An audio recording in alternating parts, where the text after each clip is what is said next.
যুক্তরাষ্ট্রের বাজারে মূল্য সংযোজিত পণ্য রপ্তানিতে বাংলাদেশ এখন দ্বিতীয় অবস্থানে। আন্তর্জাতিক বাণিজ্যে দেশের জন্য এটি গুরুত্বপূর্ণ অর্জন হিসেবে দেখছেন খাত সংশ্লিষ্টরা। আন্তর্জাতিক মুদ্রা তহবিল IMF এর সর্বশেষ প্রতিবেদনে উঠে এসেছে এসব তথ্য। যুক্তরাষ্ট্রের বাজারে মূল্য সংযোজন বাড়িয়ে পণ্য রপ্তানিতে সফল হয়েছে তিনটি দেশ: কম্বোডিয়া, বাংলাদেশ ও ভিয়েতনাম। এর মধ্যে শীর্ষে রয়েছে কম্বোডিয়া, দ্বিতীয় বাংলাদেশ আর তৃতীয় অবস্থানে ভিয়েতনাম। IMF এর প্রতিবেদন অনুযায়ী যুক্তরাষ্ট্রের বাজারে মূল্য সংযোজিত পণ্য রপ্তানিতে কম্বোডিয়ার প্রবৃদ্ধি হয়েছে 21%। এছাড়া 20% প্রবৃদ্ধি বাংলাদেশের এবং 10% প্রবৃদ্ধি অর্জন করেছে ভিয়েতনাম। তথ্য বলছে, মূল্য সংযোজিত পণ্যের মধ্যে বাংলাদেশের প্রধান রপ্তানি তৈরি পোশাক।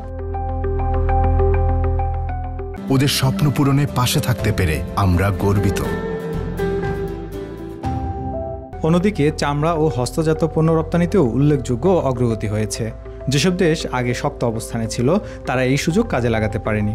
এ সময় শ্রীলঙ্কা আগের অবস্থান ধরে রাখলেও তাদের রপ্তানি বাড়েনি। IMF বলছে, এশিয়ার দেশগুলোর রপ্তানির বড় বাজার ইউরোপ ও আমেরিকা।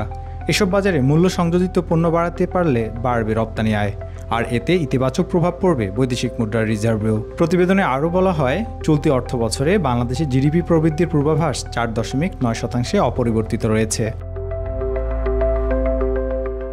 মূল্য সংযোজিত পণ্যে বাংলাদেশের এই অগ্রগতি দেশের রপ্তানি খাতকে আরও শক্ত অবস্থানে নিয়ে যাবে বলে মনে করছেন বিশেষজ্ঞরা। এর জন্য প্রয়োজন বাণিজ্য নীতির দীর্ঘমেয়াদী পরিকল্পনা এবং রাজনৈতিক স্থিতিশীলতা।